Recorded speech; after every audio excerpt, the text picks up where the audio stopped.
నువ్వంటే నాకు ఇష్టం బుజ్జి. నువ్వంటే నాకు ఇష్టం లేదు నాని. బ్లాక్ షర్ట్ వేసుకుంటే మంచిగా కొడతా బుజ్జి. మరెందుకు వేసుకోలేదు? కలర్ షేడ్ అయింది బుజ్జి. అయినా మా అమ్మకి ఎన్నోసార్లు చెప్పిన బట్టలు తిరలమల్ల తీసి ఎండేయని.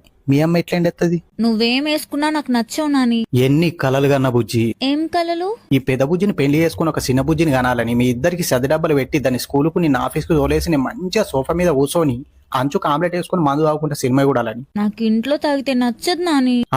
బయట తాగితే ఆడకట్టుకున్న ఆడక్కలు అందరు వచ్చి నానిగాని బుజ్జి ఇంట్లోకెళ్ళి ఎలా కొడితే ఆగిట్లా ముగ్గేసుకుంటా పెగ్గు తాగుతున్నాని ముచ్చట్లు పెడితే ఓన్లీ జరిగిపోతుంది బుజ్జి. చెప్పు, మరి 2 గ్లాసులు తాగాలి. నేనేమన్నా బాటిల్ తాగుతానా బుజ్జి? పూటకు 2 పెగ్గులు అంతే. బంగారం నాని నువ్వు. ఇక మన చిన్న బుజ్జికి బ్లాక్ కలర్ స్వెటర్ వేసి పై చదువులకు అమెరికా పంపిస్తా. అమెరికా వద్దు నాని, అక్కడ మంచి ఫ్రూట్స్ వెజిటేబుల్స్ ఏమీ దొరకవు. మరి దాని హెల్త్ పాడవుతుంది. ఏం మాట్లాడుతున్నావు బుజ్జి? అమెరికాలో మంచి ఫుడ్ దొరకదని ఎవరు చెప్పారు నీకు? మీ డాడీ చెప్పిండా? వల్లెం వారి ఫార్మ్స్ లో వండించిన పండ్లు కూరగాయలు అన్ని ఫ్రెషేగా అక్కడ ఇండియన్ స్టోర్స్ లో అన్నిట్లో దొరుకుతాయి. సీత